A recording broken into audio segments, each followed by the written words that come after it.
What's up, everybody? This is Jason, Zombie Collector, and I finally figured out I should have just went to YouTube, I don't know, a year ago to find out that I can just do one simple press of a button so I don't have to worry about having my movies and images inverted to be backwards.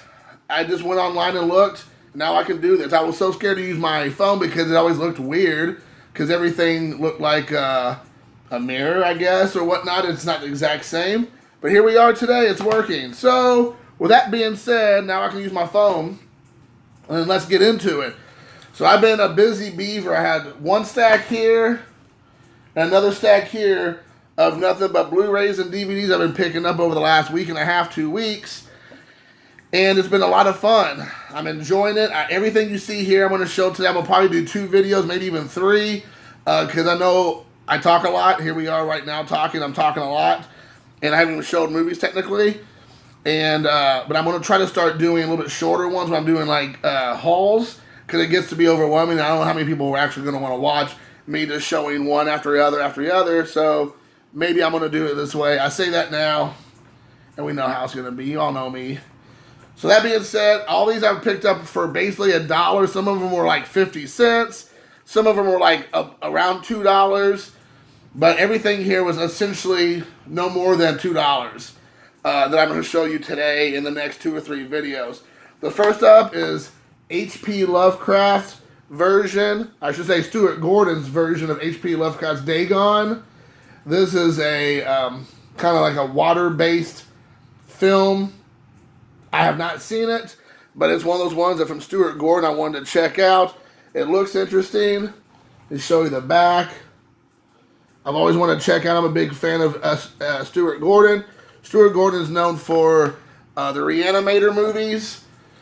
And then he did stuff like From Beyond, which I love as well. And a few others. He did, I believe it's Stuart, which I really like. Not Stuart. Stuck, which I really like, and a handful of other movies. But I really, really did enjoy that. So, Dagon, want to check it out. It says, as sexy, atmospheric, and outrageous. This could be a Stuart Gordon. This could only be a Stuart Gordon film, sorry. I'm just so thrilled with my camera working. I'm still thinking about that. Like, was I not thinking about this a year ago? Ugh. Next up is Shatas. This is a double disc edition. It looks like it's some kind of like quasi-reggae movie. I don't know if it takes place in Jamaica. There's Wyclef Jean is in it. He's the only person I recognize name-wise. I have no idea if this movie is any good. Probably not, I would say. But this movie, when I went to pull it up online, goes for a pretty penny because it's, I'm assuming, pretty hard to find. So I got this for $1. I've been seeing it online go for anywhere between $15, $20, $30. So pretty good deal for $1, you know what I'm saying? You know what I'm saying? Dagon, I think it's a couple bucks. I bought it for $1, probably $3 to $5, maybe in some situations 10. That doesn't have any insert. So again, guys, I've talked about this before, but if the movies come with inserts, if they come with any kind of like added bonuses inside the DVD or Blu-ray case or the slipcover, it always brings more to the market, more money into your pocket. Next one up is a 90s classic, Surviving the Game with Ice-T. You also have Gary Busey and Rutger Hauer. This is a criminally underrated film. I love Surviving the Game. But basically, if I remember correctly, it's been a while. Ice-T's like a homeless veteran, I believe, living on the streets of whatever, San Francisco or something. And like all these like rich people pay all this extra money to hunt real people. And they've been going on for, it's kind of like, if you think about it, it's a little bit like Hostel. Well, Hostel, they found people that were like down on their luck or dumb college kids. They paid them some money to get them in the situation, and then rich people would, torture them essentially and murder them. This one, they're being hunted. But the thing is, they didn't realize that Ice-T actually is a Vietnam vet or some kind of a veteran of foreign wars or something, some kind of military guy. and he turns the tables on him and he hunts them instead. And so you have Gary Buseying it up a bit in this movie. It's a really good movie, good action flick. Probably Ice-T's best movie that a lot of people don't really talk about. But he did really good in that. I think that's one of his better roles. Next up is X-Men: The Last Stand. This is part 3 in the series, of the original series. Brett Ratner directed this one. A lot of people crap on this. I don't know why. I really like it. This is the single disc edition, but again, it comes with an insert. And it has this little Blu-ray insert as well. But a lot of people crap on it. I don't know why. It's fun. They introduce Beast. He's new, which is weird because in this, they don't even show him on the cover, but Beast is on here in this. They introduce Angel. Trying to think, Jean Grey comes back as Dark Phoenix, even though they don't really call her that in the movie. It's pretty good. I mean, it has lots of cool characters. They have Havoc, I think is the person's name, and Psylocke, I believe. Again, I don't know if they call them by those names, but those are the kind of characters. They have the Juggernaut in there. That's a good character that's been added to this as well. So, yeah, I don't know. I like that movie. A lot of people, like I said, crapped on it early on. I don't really know why, but I liked it. It was a good movie. But I picked this up for $1. Can't pass up a Blu-ray for $1.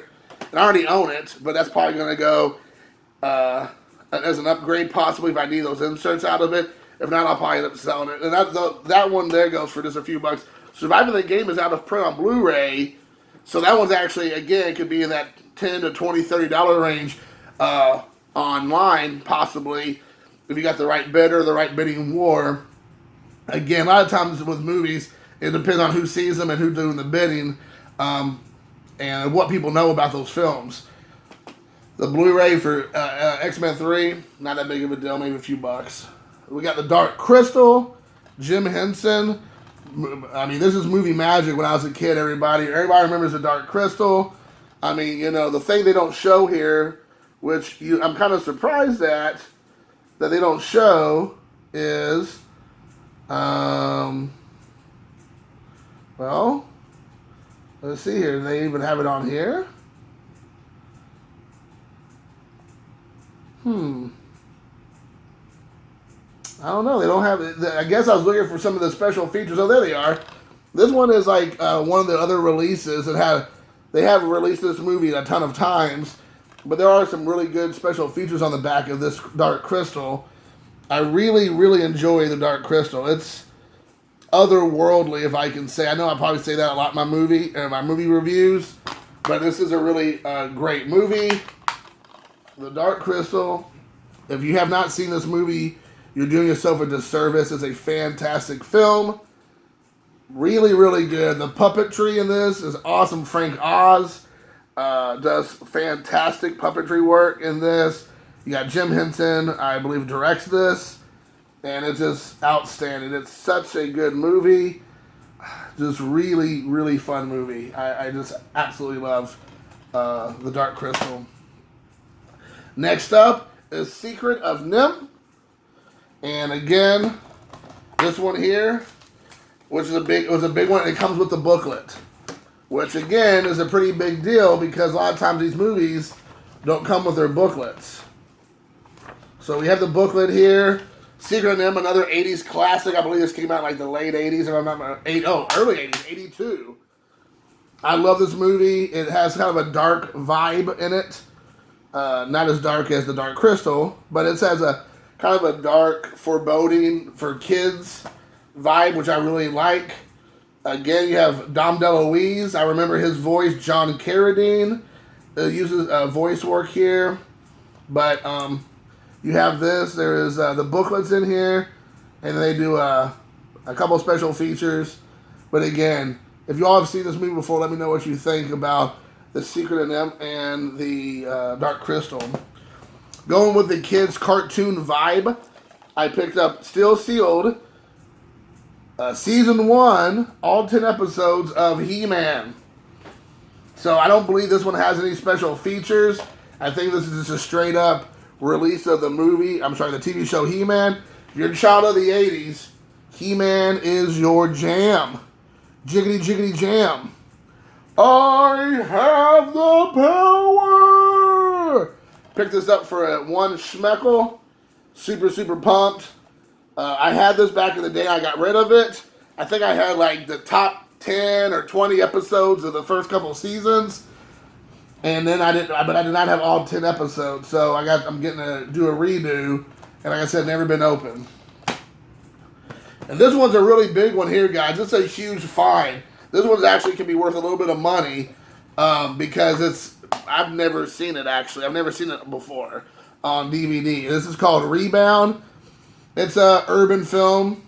It has pretty much an all-black cast, but you have some of the big heavy hitters of the day. You have Loretta Devine, Don Cheadle, James Earl Jones, Clarence Williams III, Eric LaSalle, Forrest Whitaker. Eric LaSalle actually is the director as well of this. But I remember this movie back in, like, I think it came out in, like, 94, maybe? Something like that. I can't remember the exact date it came out, but it was, like, early 90s. And then, you know, you have, like, the Michael Jordan vibe. But it has the insert as well in there, which, is again, is a huge bonus. The insert's in there. But when I show this off on some of my my DVD Facebook groups, a lot of people were super excited about this because this film is pretty hard to come by. So, I honestly, when I got it, I didn't know that. I just was like, oh, I remember them watching this movie on like HBO or something back in the day. And here it is. So, Rebound. I can't really speak a lot about it, but as you can expect, it's probably some sort of, story about a kid getting an opportunity to play basketball. And, you know, of course, the community comes up behind him and cheers him on. All right, I got maybe a little bit extra time. The next one up, we got Fear.com. This is the snap case right here. I like this movie. A lot of people kind of poo-pooed on this movie when it first came out. It's pretty gory. You have Stephen Dorff in it, Stephen Ray, and both of them are really good in this. Quite good in my opinion. It has a very interesting look to the film. Again, it's one of those ones that kind of played off the whole internet being like a big thing after years of never really having the internet at all. It kind of comes out, and I want to say this comes out in like the late 90s. I'm trying to see if it says anything specific year-wise, but it doesn't say on here. But it's probably, I think, late 90s. And again, if you think about it, guys, when this movie came out, and movies like this, the internet is not what the internet is today. So there's all this kind of, unknown with this movie and about, or unknown about the internet and, all that. And now it seems like, you have like your little 3-year-old kids and 2-year-old little children play on the internet. But back then it was like only certain people can afford it. Only certain homes had it. There was a lot of unknowns, and they're obviously, we always talk about the dark web and all that stuff. But back then it was a whole lot of unknowns. And Fear.com kind of plays into that a lot with the horror aspect of it, and what you don't really know is on the other side of the computer. And the last one I'll show, if I have enough time, I hope, is Play Dead. I've never heard of this. This is a sealed copy. A lot of people I posted said this is a kind of hard one to find as well, especially sealed. You have Jake Busey, Gary Busey's son, Chris Klein, I think's his name, from American Pie movies, and then Fred Durst from Limp Bizkit fame in this. And I don't know much about it. It kind of looks like some sort of drug dealing type, whatever type of movie. So it was like some kind of drug dealing went bad, or dumb people getting caught up in bad situations. And it looks like it's something about the DEA and drug dealers. So who knows? It looks like it could be a cluster. But there's a handful of interesting cats in this. So again, picking up for $1, I'll take a chance. So here we have Play Dead, and see what sealed. So there you go. If anybody knows anything about this, I would appreciate a heads up. So that is it. Hopefully you all enjoyed. I'm super glad about my phone. I can actually use this now to do videos. And until next time, let me know. Well, before that, let me know what you think. Good, bad, ugly. What do you think about the films? Your insights. Have you seen them? What have you thought about them? What are things I should be looking for? Tell me if there's certain movies you think I should be looking out for. Let me know what those films are. I'm always looking for suggestions. So until next time, peace. Play that, don't do it.